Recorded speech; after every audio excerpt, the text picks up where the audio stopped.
안녕하세요. 저는 68살 종슈라고 합니다. 저는 평생 장거리 트럭 운전사로 일하며 부산에서 서울로 해안도로에서 외딴 산까지 모든 길을 돌아다녔습니다. 저는 남자로서 돈만 벌면 충분하다고 생각했습니다.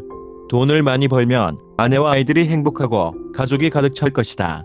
그러나 이제 작은 자취방에서 혼자 도시락을 먹을 때 돈이 있다고 외롭지 않은 것은 아니라는 것을 이해합니다.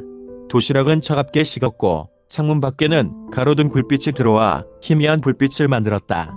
나는 오랜 차를 타고 집에 왔을 때 아내가 항상 뜨거운 밥을 남겨두고 아들이 뛰쳐나와 다리를 껴안고 학교 이야기를 나누던 옛날 식사를 기억한다. 하지만 그때는 별로 신경을 쓰지 않았다.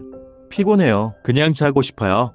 돈을 돌려주는 것만으로 충분하다고 생각했고 돈으로 다시 살 수 없는 것들이 있다는 것을 몰랐다.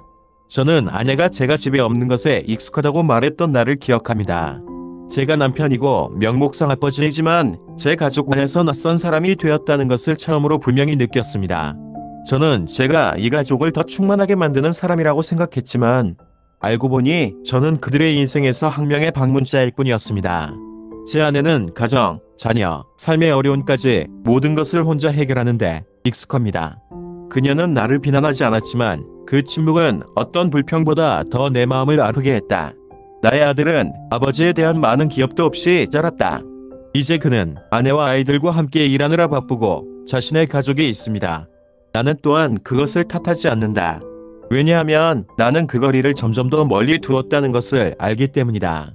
나는 그에게 전화를 한 적이 기억난다. 단지 요즘 어떻게 지내는지 묻기 위해서. 다른 쪽 전화는 약간 망설이다가 아빠, 저 지금 좀 바빠요. 나중에 전화할게요. 라고 말했다. 나는 울고 괜찮다고 말했다. 하지만 저는 다른 때가 오래 걸릴 수도 있고 오지 않을 수도 있다는 것을 깨달았습니다. 지금은 그 어느 때보다 시간이 많지만 저와 함께 시간을 보낼 사람은 아무도 없어요. 돈은 있지만 잃어버린 세월을 되돌릴 수 없는 돈이다. 나는 긴 오후가 있었지만 아무도 내가 집에 가서 밥을 먹기를 기다리지 않았다. 젊었을 때는 이런 건 생각지도 못했다. 나는 단지 내가 열심히 하는 한, 내가 노력만 한다면 나중에 우리 가족은 행복할 것이라고 생각한다. 하지만 제가 틀렸어요. 행복은 돈뿐만 아니라 시간, 관심, 함께하는 순간으로 구축된다. 젊었을 때는 무섭지 않은 실수가 있지만 늙어서야 잃어버린 것이 있다는 것을 깨닫고 결코 되찾을 수 없다. 만약 누군가가 이 글을 읽고 있다면 나는 당신이 기억하기를 바랍니다. 너무 늦을 때까지 기다리지 말고 사랑하는 사람들의 가치를 깨닫기를 바랍니다. 나처럼 되지 마세요. 외롭다는 것을 깨달았을 때 모든 것을 스스로 잃었다는 것을 알게 될 것입니다. 저는 27살 때 시장에서 생선을 파는 소녀인 아내와 결혼했다. 처음 만난 날 그녀는 가판대 옆에 쪼그리고 앉아 두 손으로 물고기를 만들고 얼굴은 햇볕에 그을렸지만 신선한 미소는 이상했다. 오징어 새우의 비린내가 그녀의 몸에 가득 묻었지만 나는 그녀가 부산의 뜨거운 태양 속에서 나에게 웃고 떠드는 것을 영원히 기억했다. 그 당시 나는 내 삶이 너무 평화로웠다고 생각했다. 가족을 돌볼 줄 아는 여자와 결혼했고 나는 돈을 벌기만 하면 충분했다. 나는 장거리 트럭 운전사로 일하며 일주일에 2번 집에 간다. 제 아내는 그것에 대해 불평한 적이 없어요. 내가 돌아올 때마다 테이블에는 항상 뜨거운 밥과 국물이 있고 여전히 연기가 나고 실내가 여전히 깔끔하고 옷이 햇볕에 향기롭다. 그녀는 말수가 적었고 내 일에 대해 많은 질문을 하지 않았고 조용히 청소하고 빨래하고 모든 식사, 모든 옷들을 챙겼다. 나는 아내에게 피곤한지 슬프지 않은지 물어본 적이 없다. 나는 내가 충분한 돈을 집에 가져간다면 그녀는 슬퍼할 것이 없을 것이라고 생각했다. 그런데 남자들은 집에서 멀리 떨어져서 운전하고 누가 나 잡아 긴 여행, 낯선 도시에서 혼자 보내는 저녁, 희미한 가로등 불빛, 길가의 술집에는 드나드는 사람들로 붐빈다. 동료가 나에게 말했다. 장거리 운전은 재미도 없고 미치기 쉽다. 처음에는 친구를 위해 그들을 따라가고 술 몇 잔을 마시며 시시한 이야기를 들었다. 하지만 저는 설탕과 같은 달콤한 웃음과 술집 소녀들의 비좁은 눈빛에 익숙해지기 시작했습니다. 그곳에서 아무도 내가 얼마나 많은 돈을 벌었는지 묻지 않았고 가족이나 자녀에 대해 언급하지 않았다. 나는 안도감을 느꼈고 스트레스를 받지 않았고 다음과 같은 종류의 하루음프트도 없었다. 조퇴하세요. 집에 쌀이 없는데 돈 보냈어. 나는 아무 생각 없이 웃고 떠드는 느낌을 좋아하게 되었다. 한 번은 한 소녀에게 돈을 보낸 적이 있습니다. 단지 며칠 밤 누군가가 옆에 앉아있고 누군가는 술을 따르고 누군가는 자신의 지루한 이야기를 들어주는 대가로 말이죠. 나는 그것이 너무 심각한 것이라고 생각하지 않는다. 나는 여전히 예정대로 집에 가고 여전히 충분한 돈을 가지고 왔다. 나는 남자라면 겉으로는 약간의 위아래 없다고 생각한다. 나는 가족을 충분히 돌보기만 하면 아무도 나를 비난할 권리가 없다고 생각하며 매우 자신감이 있었다. 나는 전혀 몰랐고 내가 던진 모든 돈, 아내의 눈에서 조금씩 애정이 바닥났다. 모르겠어요. 신경 써본 적이 없어서요. 한 번은 집에 늦게 와서 이슬비가 내리고 집 전체가 깜깜했다. 아내가 평소에는 항상 문 앞에 전등을 두고 집에 오기를 기다리고 있기 때문에 나는 놀랐다. 나는 문을 밀고 들어가 그녀가 식탁에 조용히 앉아있는 것을 보았고 그 앞에 한 그릇의 국이 식었다. 나는 말끝을 흐리며 물었다. 먼저 먹지 그래? 그녀는 나를 올려다보았고 눈빛은 내가 신혼이었을 때와 같지 않았다. 그 눈빛이 너무 낯설어서 나는 갑자기 등골이 오싹해지는 것을 느꼈다. 우리 마지막으로 밥 먹은 게 언제인지 기억나. 나는 멈췄다. 기억이 안 나요? 진짜 기억이 안 나. 집에 돈만 가져오면 충분하다고 생각했는데 돈보다 더 중요한 것들이 있다는 걸 깜빡했네요. 저는 결혼 초창기 시절을 회상하며 아내는 제가 집에 올 때 온갖 이야기를 했습니다. 그녀는 이웃집 할머니들, 망치시장, 오늘 팔린 생선이 비싼지에 대해 이야기했다. 나는 듣고 별로 신경 쓰지 않고 단지 눈물을 흘리려고 시도했다. 시간이 흐르면서 그녀는 더 이상 말하지 않았다. 식사도 점점 조용해졌다. 나는 그것을 알아차리지 못했다. 왜냐하면 나는 한 번도 알아차리지 못했기 때문이다. 그때 나는 아내가 조금 화났을 것이라고 생각하며 싱긋 웃기만 했다. 내일이면 다 사라진다. 모르겠어요. 어떤 슬픔은 하루간만 지나도 사라지는 것이 아니고 어떤 것은 돈으로 달래지 못할 상처입니다. 여자는 사랑에 빠졌을 때 소란을 피우고 화를 내고 비난할 것이다. 하지만 사랑이 고갈되면 그들은 조용히 물러날 뿐이다. 아내가 내가 집에 와서 식사하기를 기다리는 것을 멈추고 건강을 유지하라고 상기시키고 오늘 운전하기 피곤한지 물어볼 때까지 나는 그것을 이해하지 못했다. 그리고 제가 깨닫기까지는 너무 늦은 것 같습니다. 저는 60살에 은퇴했습니다. 몇 년 동안 거리를 돌아다닌 후 나는 마침내 천천히 삶을 즐길 수 있다고 생각한다. 나는 노부부가 아침에 함께 앉아 차를 마시며 여유롭게 시장에 가고 가끔 손자들을 불러 모아 식사를 하는 평화로운 시절을 상상해 본 적이 있다.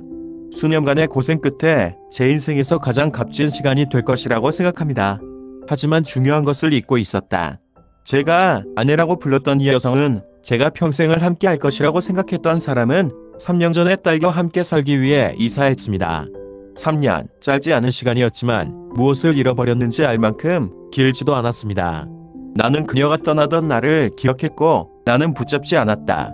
그 당시 나는 괜찮아. 나는 혼자 있는 것에 익숙해라고 생각했다. 모든 사람은 각자의 삶을 살며 편안하다. 하지만 이제 은퇴할 때 더 이상 머리를 파묻을 일이 없을 때 밥이 혼자 남아서 조용히 찬밥을 씻고 있을 때 저는 정말 공허함을 느낍니다. 아주 오래된 것 같아요. 그녀와 저는 더 이상 말을 제대로 하지 않아요. 말다툼도 분노도 무서운 침묵도 아닙니다. 저는 집에 돌아왔고 그녀는 밥을 짓고 저는 밥을 먹고 저는 TV를 켰고 그녀는 청소를 하고 저는 잠을 잤습니다. 하루하루가 이렇게 흘러갑니다. 마치 기계처럼 프로그래밍 방식으로 작동합니다. 우리 사이에는 더 이상 옛날 이야기가 없고 더 이상 앉아서 아이들의 이야기를 들려주는 저녁도 없고 더 이상 상기시켜주고 화를 내는 일도 없다. 우리 사이에 남은 유일한 것은 서류상의 부부라는 의미이고 가느다란 밧줄이지만 더 이상 무게가 없다. 나는 더 일찍 그것을 알아차리지 못했다. 왜냐하면 나는 주의를 기울인 적이 없었기 때문이다. 어느 65세 생일날 저녁 저는 그녀에게 전화를 걸기 위해 번호를 눌렀습니다. 저는 적어도 오늘만큼은 그녀가 집에 좀 가서 밥을 짓고 저와 함께 저녁을 먹을 수 있을 거라고 생각했어요. 그녀가 전화를 받았을 때 목소리는 여전히 부드러웠고 분노도 원망도 없었다. 나는 초대했다. 할머니 집에 가세요. 저랑 식사 한번 하세요. 줄 건너편에서 잠시 침묵이 흘렀고 그녀는 온기가 없는 미소를 지으며 말했다. 언제부터 저와 함께 식사하실 건가요? 몸이 뻣뻣해요. 그녀의 목소리는 비난도 분노도 없지만 마음을 칼로 베는 것과 같다. 그때 저는 정말로 이해했습니다. 지난 몇 년 동안 저는 저를 오랫동안 기다려온 여자로부터, 제 가족으로부터 자신을 분리해왔다는 것을요. 나는 자유가 있고 돈이 있고 밖에서 즐거운 시간을 보내기 때문에 내가 승자라고 생각했다. 하지만 결국 그 모든 것들이 무의미해졌을 때 저는 깨달았습니다. 남겨진 유일한 사람은 저뿐이라는 것을요. 내 평생을 내가 게임의 주인이라는 생각을 했다. 뜻밖에도 체스가 끝났을 때 나는 유일한 패배자였다. 그 충격 이후 저는 3가지 교훈을 얻었습니다. 좀 더 일찍 알았더라면 아마도 제 인생은 그렇게 외롭지 않았을 것입니다.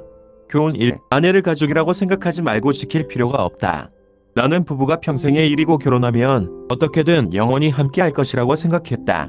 나는 경제를 걱정하기만 하면 아내가 스스로 자신의 운명을 극복하고 머물 것이라고 생각했다. 저는 아내가 아무데도 갈 수 없다고 생각한 적이 있다. 왜냐하면 우리는 평생을 함께 살아왔기 때문이다. 우리는 공통의 아이도 있고 공통의 집도 있고 수백 가지의 유해감을 가지고 있기 때문이다. 하지만 제가 틀렸어요. 아내는 집의 그림자가 아니에요. 아내도 인생의 기본 부분이 아니고 가볍게 볼 수 있다. 그들도 인간이고 감정도 있고 슬퍼하고 슬퍼할 줄도 안다. 그들은 사랑받고 존중받아야 합니다. 그러나 여성이 자신이 더 이상 중요하지 않다는 것을 깨달았을 때 그들은 울지도 꾸짖지도 애원하지도 않을 것이다. 그들은 그냥 조용히 떠났다. 여성의 공포는 말다툼이 아니라 그들이 더 이상 관심을 갖지 않을 때이다. 그들이 침묵할 때, 더 이상 그들에게 아무것도 요구하지 않을 때, 바로 그들이 손을 놓을 준비가 된 때이다. 저는 아내를 당연하게 여기는 것에 익숙하기 때문에 그것을 모릅니다. 그래서 제가 고개를 돌렸을 때 아무도 저를 기다리지 않았습니다. 언젠가 당신이 집에 와서 아내가 더 이상 밥을 차려놓지 않는 것을 보고 더 이상 식사를 했는지 묻지 않고 더 이상 건강을 유지하라고 상기시키지 말고 단지 화가 났다고 생각하지 마세요. 떠나는 조짐이 될 수도 있다. 그들이 당신을 떠나고 싶어하는 것이 아니라 당신이 그들을 너무 오랫동안 혼자 내버려 두었기 때문에 그들이 더 이상 머물 이유가 없다. 그것을 깨달았을 때 나는 빈집에 혼자 남았고 아무도 앉지 않은 의자, 젓가락 한 쌍만 있는 밥상을 바라보았다. 나는 바깥에서 즐거움에서 이겼지만 내 인생에서 가장 중요한 사람을 잃었다. 교훈 2. 정신건강은 무엇보다 소중하다. 노인들은 가난이나 질병에 대한 두려움이 아니라 외로움을 가장 두려워한다. 어느 나이까지도는 숫자에 불과하고 건강도 약으로 유지할 수 있지만 외로움은 치료할 방법이 없다. 나는 내가 강하다고 생각했고 돈만 있으면 아무것도 두렵지 않을 것이라고 생각했다. 하지만 나이가 들면서 가장 무서운 것은 물질적 결핍이 아니라 삶을 함께 나눌 사람이 없다는 것을 알게 되었다. 싸구려 도시락은 무섭지 않고 맞은편에 앉아있는 사람이 아무도 나에게 생선을 집어주지 않는다는 것이 무섭다. 예전에는 아내가 요리한 식사를 자주 비난했고 때로는 싱겁다고 했고 때로는 맛없다고 했고 어떤 날은 먹지도 않았고 친구들과 술만 마셨다. 이제야 이해했다. 누군가가 나를 기다리고 있는 식사보다 더 좋은 식사는 없다는 것을. 어떤 사람은 오늘 맛있게 드셨나요? 라고 물었다. 차가운 도시락을 들고 텅 빈 방에서 혼자 밥을 먹는 느낌은 배고픈 것이 아니라 마음속까지 텅 빈 느낌이다. TV 소리가 무섭지 않아요. 무섭지 않아요. 오늘 어땠냐고 물어보시는 분이 없어요. TV를 켰지만 보기 위해서가 아니라 집안의 빈 공간을 조금 채우기 위해서였습니다. 그러나 TV는 아무리 시끄러워도 친숙한 목소리, 간단하지만 따뜻한 질문을 대체할 수 없다. 오늘 피곤하십니까? 예전에는 돈을 벌 수 있고 가족을 돌볼 수 있기 때문에 내가 잘한다고 생각했다. 하지만 제가 틀렸어요. 성공한 남자는 돈을 버는 사람일 뿐만 아니라 사랑하는 사람들을 곁에 둘 줄 아는 사람이다. 나는 부자가 되려고만 할 뿐 내 영혼에서 가난해지고 있다는 것을 깨닫지 못했다. 머리가 희고 다리가 느리고 주위를 돌아볼 때 비로소 나는 집이 있다고 해서 집이 있는 것이 아니고 돈이 있다고 해서 행복한 것이 아니라는 것을 이해했다. 내 평생을 먼 길을 여행하며 미래를 향해 달려가는 줄 알았는데 알고 보니 나는 나를 가장 사랑하는 사람들로부터 점점 멀어지고 있었다. 그래서 제가 멈춰서 고개를 돌렸을 때 아무도 저를 기다리지 않았습니다. 교훈 3. 돈은 진정한 행복을 살 수 없다. 나는 남자야. 돈만 벌면 성공이라고 생각했다. 나는 가족의 가장으로서 자랑스러웠던 적이 있다. 부족한 것이 없는 삶을 아내와 아이들을 돌볼 수 있기 때문이다. 하지만 이제 내가 돈이 생겼지만 아무도 돌볼 사람이 없을 때 나는 비로소 깨달았다. 돈은 나눌 사람이 있을 때만 가치가 있다는 것을. 저는 가난하지 않아요. 나는 내 인생의 마지막까지 살 수 있을 만큼 저축이 있고 밥과 옷에 대해 걱정하지 않아도 될 만큼 충분히 있다. 하지만 지금 제 돈은 단지 약을 사고 편의점에서 차가운 도시락을 사고 빈 방에서 혼자 마실 맥주 몇 캔을 사는 데만 쓰입니다. 내가 좋아하는 음식은 무엇이든 살 수 있지만 같이 앉아서 먹을 사람은 아무도 없다. 나는 가장 편안한 침대를 살 수 있지만 아무도 추울 때 담요를 덮으라고 상기시키지 않는다. 나는 가장 큰 TV를 살 수 있지만 아무도 나와 함께 좋아하는 쇼를 보지 않는다. 나는 평생 돈을 벌기 위해 달려들지만 한번 잃으면 돈도 다시 살 수 없는 것들이 있다는 것을 잊는다. 돈으로 가족 식사를 살 수 없고 신뢰를 잃은 아내를 다시 살 수 없다. 예전에는 아내가 돈만 있으면 내가 충분히 공급하면 영원히 그곳에 있을 것이라고 생각했다. 하지만 알고 보니 그녀에게 필요한 것은 돈이 아니라고 관심, 애정, 내가 그녀에게 준 적이 없는 순간들이었다. 내가 그것을 깨달았을 때 그녀는 이미 떠났고 어떤 돈도 그녀를 다시 끌어당길 수 없었다. 저는 제가 이 게임의 승자라고 생각했습니다. 저는 자유롭고 구속받지 않으며 제 마음대로 돈을 쓸 수 있습니다. 하지만 마지막에 나는 이해했다. 진짜 패배자는 바로 나였다. 나는 돈은 있지만 내 곁에 아무도 없다. 나는 모든 것을 가졌지만 아무것도 남아있지 않았다. 행복은 돈이 많은 것이 아니라 누군가 당신과 인생의 마지막 몇 달을 함께 보낼 준비가 되어 있다는 것이다. 유감스럽게도 저는 그것을 너무 늦게 깨달았어요. 요컨대 나는 단지를 듣고 있는 몇 명의 남자들에게 아내가 떠날 때까지 기다리지 말라고 누가 집인지 알 수 있도록 문자를 보내고 싶다. 식은 밥이 식을 때까지 가족 식사의 용기를 탐내지 마세요. 넓은 침대에서 혼자 잘 때까지 잠자리가 옛날처럼 평화롭지 않다는 것을 깨닫도록 하지 마십시오. 남자가 돈만 잘 벌면 된다고 생각하지 마세요. 최고의 것은 자신과 함께 인생의 마지막까지 갈 준비가 된 여성을 유지하는 것입니다. 돈을 버는 것은 어렵지만 자신을 늙도록 사랑하는 여자를 유지하는 것은 100배 더 어렵다. 사람들은 남편을 위해 희생할 때 여자들이 어리석다고 말하지만 사실 가장 어리석은 것은 그것을 소중히 여길 줄 모르는 남자들이다. 나는 감히 누구에게도 어떤 것도 가르칠 수 없다.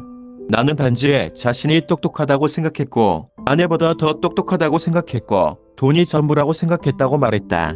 하지만 마지막에는 제가 가장 불쌍한 사람이 되었습니다. 남자는 모든 것을 가지고 있지만 아무도 옆에 없다. 한 사람은 자유를 자랑하며 가슴을 두드렸지만 오후의 나날들 사이에 고독하게 서 있었다. 이 이야기는 여기서 마치겠습니다. 제가 요리 연습을 하던 날들, 제가 딸의 문 밖에 몰래 서 있었지만 감히 배를 누르지 못한 밤들, 또는 제가 그녀의 목소리를 듣기 위해 전처에게 전화했을 때 누가를 계속 듣고 싶으시다면 댓글을 달아주세요. 말씀드리겠습니다. 누가 불쌍히 여기는 것이 아니라 후자간의 전처를 밟지 않도록 하기 위한 것이다.